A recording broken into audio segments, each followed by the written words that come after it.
नमस्कार, माझं नाव डॉक्टर उरू धवन आहे आणि आज या व्हिडिओमध्ये मी तुम्हाला त्या वाईट सवयींबद्दल सांगणार आहे ज्यामुळे कोणाची किडनी खराब होऊ शकते. अनेकदा मी ऐकतो की कोणाला डायलिसिस करावा लागतो किंवा कोणाला ट्रान्सफर करावा लागतो. किडनीची पातळी वाढू लागली आणि जर आपण त्यांच्या वयाबद्दल विचारले तर आजकाल आपण पाहतोय की 30च्या वयात 40च्या वयात किडन्या खराब होत आहेत आणि पूर्णपणे खराब होत आहेत. तर हा प्रश्न उभा राहतो की इतक्या कमी वयात किडन्या कशा प्रकारे खराब होत आहेत. काहीतरी कारण असेल. जेव्हा आपण त्या कारणांमध्ये जातो तेव्हा आपण पाहतो की बीपी आणि शुगर यांपैकी सर्वात मोठ्या कारणांपैकी एक आहे. रक्तदाब खूप वाढला होता. साखरेची पातळी खूप वाढली होती. आपण बीपी आणि शुगर बद्दल तर बोलतो, पण हा बीपी आणि शुगर का वाढत आहे याबद्दल बोलत नाही. तर जर आपण त्यांच्या गहराईत जातो तेव्हा मला अनेकदा दिसतं की हे जंगली लोक त्यांची काही वाईट सवयी असतात ज्या किडनी फेल होण्यामागे कारण बनतात. एक वाईट सवय आहे, माझ्याकडे एक वाईट सवय आहे की मी रात्री झोपत नाही. मी रात्री बसून टीव्ही पाहतो किंवा गेम्स खेळतो. आता मी हे काम रात्री करतो. दिवसा थोडा उशिरा. मी 6 तास झोपलो आणि ऑफिसला गेलो. त्यामुळे रात्री जागे होण्याची ही पहिली वाईट सवय खूप धोकादायक ठरते. आम्हालाही आता हे समजले आहे. माझ्या शरीरात काय झालं, ताण झाला, मेंदू आणि संपूर्ण शरीरात थकवा राहतो. ऑफिसमध्ये जातो तिथे काम करायला लावलं जातं. आता माझा रक्तदाब वाढू लागला. जसे माझा बीपी वाढला तसाच उच्च बीपीमुळे माझ्या किडनीवर परिणाम होतोय हे पाहायला मिळतं. चला आता जाऊया. दुसरी गोष्ट हायब्रिडच्या वरती आणखी म्हणजे पेन किलर्स. माझ्या डोक्यात दुखत आहे. माझ्या गुड्यात दुखत आहे. अनेक वेळा आपण काय करतो त्यासाठी आपण केमिस्टकडे जातो. डॉक्टरकडे कोण जाईल, कोण रांगेत उभा राहील, कोण सरांना 500 किंवा 1000 रुपये देईल. तर सरांनी औषधं तीच लिहायची आहे जी मला माहिती आहे. तर मी केमिस्टकडे जातो आणि म्हणतो दुखण्याची औषधं दे. आता डॉक्टरच्या औषधात आणि केमिस्टच्या लिहिलेल्या औषधात काय फरक आहे मी तुम्हाला समजावण्याचा प्रयत्न करतो. डॉक्टर तुमची वय पाहील, तुमच्या दुखण्याचा भाग पाहील. मग त्याला वाटेल की हे औषध यकृतासाठीही चांगले आहे, ते मूत्रपिंडांसाठीही चांगले आहे आणि पेशंटचा दुखणंही ठीक करेल. म्हणजे तो एका दगडात 3 पक्षी मारेल आणि सारखे औषधं लिहून देईल. औषधं लिहून देईल. तुमचे दुखणे वाचेल, किडनी वाचेल, यकृतही वाचेल. औषध काय करेल, तो कमी विचार करेल. हा माझा जो पेशंट आहे तो माझ्याकडे वारंवार येतो. मी त्याचा फायदा घेतो. त्याला सस्ती गोळी देतो. तुम्हाला त्यातलं सोल्ड काय आहे त्याला काही महत्व नाही. ती तुमच्या शरीरावर कशा प्रकारे साइड इफेक्ट देऊ शकते तुम्हाला त्याचं काही महत्व नाही. तुम्हाला तर महत्व आहे की माझं दुखणं ठीक झालं की नाही. तुम्ही ती गोळी घेतली आरामाला. गोळी खूपच चांगली आहे. मला अर्ध्या तासात माझ्या दुखण्यात आराम मिळाला. पुढच्या दिवशी पुन्हा तुम्हाला दुखणं होतं. तुम्ही पुन्हा येता केमिस्टकडे. एक गोळी आणखी मागितली आणि त्याने दिली. पुढच्या दिवशी पुन्हा तुम्ही दुखणं पूर्णपणे उभं करता. आता तुमच्या त्या सवयी बनल्या आहेत. प्रत्येक दुसऱ्या-तिसऱ्या दिवशी तुम्हाला दुखणं होतं. तुम्ही एक गोळी घेतात आणि तुम्ही ठीक होता. जेव्हा आपण हे करतो तेव्हा काही असे सॉल्ट्स आहे जे किडनीला खराब करतात. तर तुम्ही काय केलं? जो सेल्फ मेडिकेशन तुम्ही केमिस्टकडून घेतले, तिथे तुम्ही किडनीला, लिव्हरला आणि तुमच्या शरीराला किती नुकसान होत आहे याचं तुम्ही लक्षात घेतलेलं नाही. दुखण्याचं कारण तसंच राहिलं. जे तुम्हाला सतत दुखवणार आहे. जेव्हा तो सतत दुखवतो तेव्हा तुम्ही सतत पेनकिलर घेत राहता आणि तुम्ही एका सायकलमध्ये अडकता. म्हणून ज्या उपचारांना तुम्ही स्वस्त मानत होता ती तुमच्या आयुष्यातील सर्वात मोठी चूक ठरते आणि त्यावर तुम्हाला इतके पैसे खर्च करावे लागतात की त्यानंतर तुम्हाला फक्त पश्चाताप होतो आणि दुसरे काहीही करता येत नाही.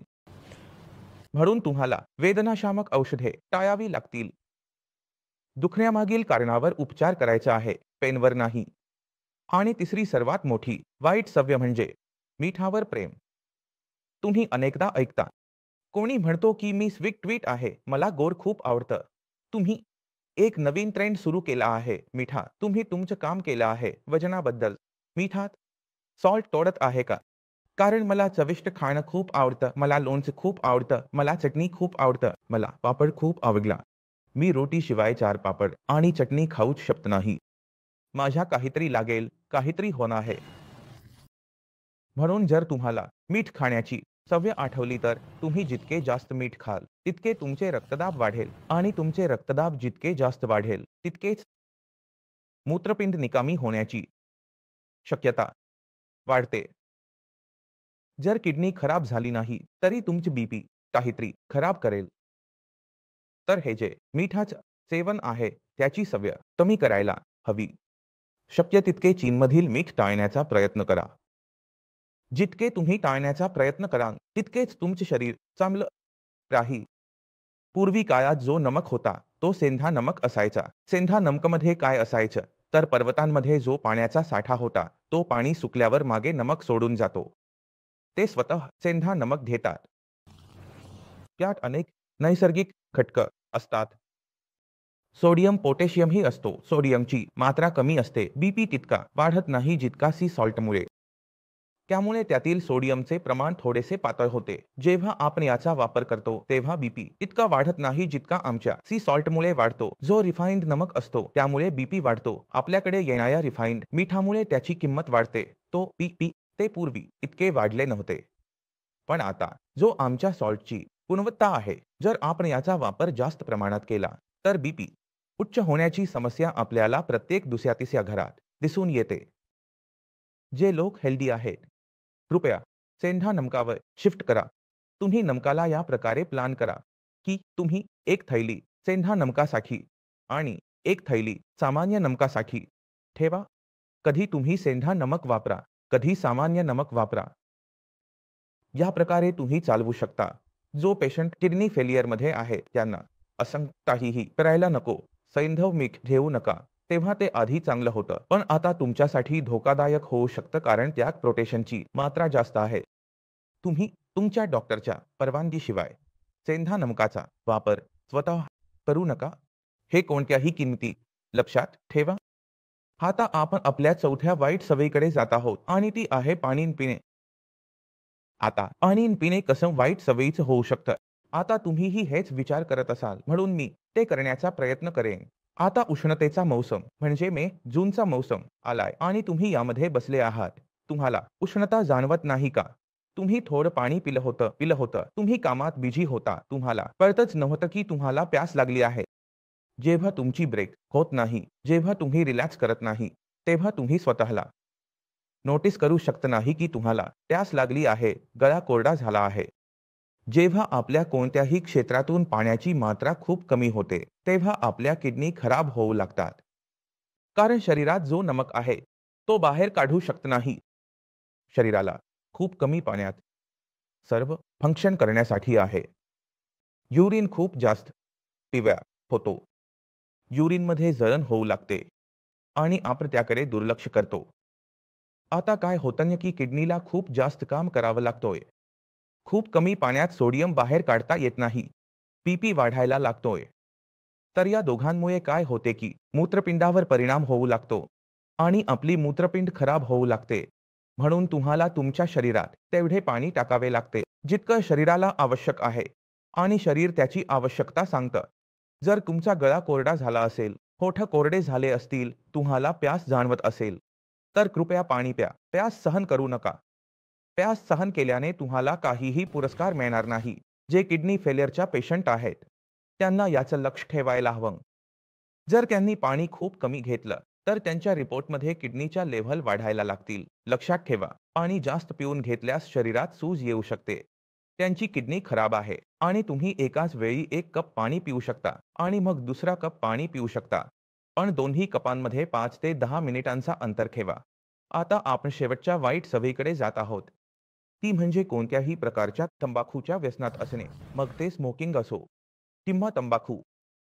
अनेक वेळा आपण पाहतो की पेशंट 10 ते 20 वर्षांपासून स्मोक करत आहेत आणि त्यांना वाटतं की स्मोकिंगमुळे फक्त कॅन्सर होतो. कारण कॅन्सरची चेतावणी सिगरेटच्या कवर छापलेली असते. कॅन्सर होईल, पण त्यांना हे माहीत नसतं की कॅन्सरपासून वाचल्यासही.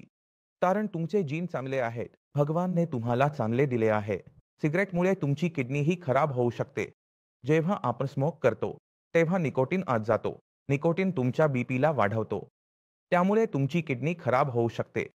त्याचप्रमाणे जर तुम्ही तंबाखू घालत असाल किंवा कोणत्याही प्रकारे तंबाखूचा वापर करत असाल खूप जास्त प्रमाणात रोज करत असाल, बीपी चेक करत नसाल, बीपी वाढत असेल, औषधं घेत नसाल, तुमचे लक्ष ठेवत नसाल, तर तुमच्या किडनी खराब होण्याची पूर्ण शक्यता आहे. आणि ही निकोटीन घेण्याची तुमची सवय, कॅफीन घेण्याची सवय, याला थोडा ब्रेक द्या.